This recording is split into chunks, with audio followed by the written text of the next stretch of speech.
Thanks for joining us. I'm Paula Ebben with a WBZ News update. Our top stories: Boston Bruins forward Milan Lucic made his first court appearance this morning, 3 days after he allegedly attacked his wife inside their Boston home. Lucic pleaded not guilty in Boston Municipal Court on a charge of assault and battery on a family member. Lucic was released on a promise to return to court in January for a virtual hearing on the case.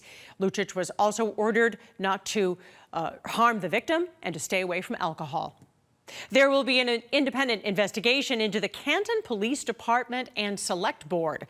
Town meeting voters made the decision in part after the death of Boston police officer John O'Keefe. Prosecutors say last year his girlfriend Karen Reed hit him with her car in Canton and left him to die in a snowstorm.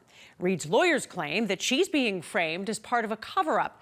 The town meeting is also considering a separate motion for a vote of no confidence in the Select Board and the Police Department, but that vote has been delayed.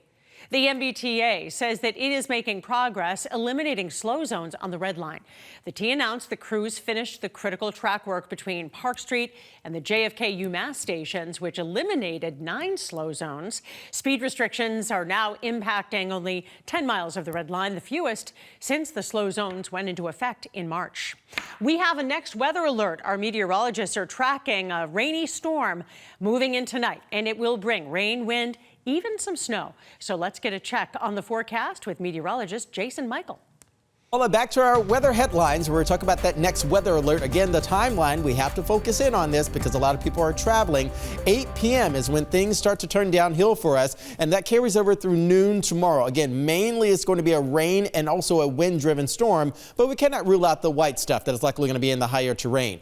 High winds are likely going to be confined to areas east, so the eastern shore as well as the southeastern region will likely be picking up some of the highest wind gusts. It is a given. Moderate to heavy rainfall, yes, that is going to be happening. Snowfall accumulations, not really that much. It's going to be on the lowest end in terms of probability. Moderate to high wind gusts, again, going to be expected. So it's going to be blowing rain that's going to be moving back in. Check out some of the latest rainfall accumulations numbers. 1 inch and likely going above an inch in several locations, and even possibly getting up to 1.5 inches. This is going to be a quickly moving storm, but also a moisture-laden storm as well. Plenty of cold air on the northern tier of this storm, where the highest accumulations are likely going to be a couple inches or so, with some of the wet flakes really kind of slipping in and around the 495 corridor. Let's go now to the winds. Again, the peak wind gusts, 40 to 50 mile per hour gusts. This is sort of the zone where the highest wind gusts are likely to be, as well as some of the heaviest and earliest rain showers are going to be moving on in.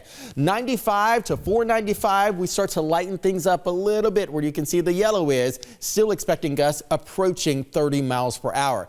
Wind advisory now in effect 5 a.m. to 4 p.m. for you tomorrow, so you can already see if you're going down to the Cape as well as the islands. Those islands and that Cape region will likely still be under the gun of 40+ mile per hour at the peak of the storm system.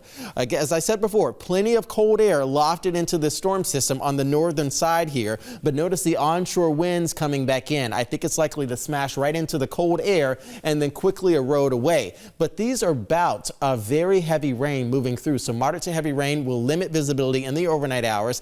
This is the clock at 3 a.m. where you can see there's still got that really steady onshore flow, and the low is still not over us as of yet. The low is still actually over to the south and also west. So 395, 495, 195, 95, even you can see there 93 still shrouded in a lot of rain through about mid-morning. It's not until mid to late morning that we start to clear things out here, and there goes the low, and it's likely going to take all the precipitation out with it. Still with that south wind, notice that. You can see that through the early afternoon and into the afternoon. Once the front clears, that's when the wind direction change, and that's when the cold air moves back in.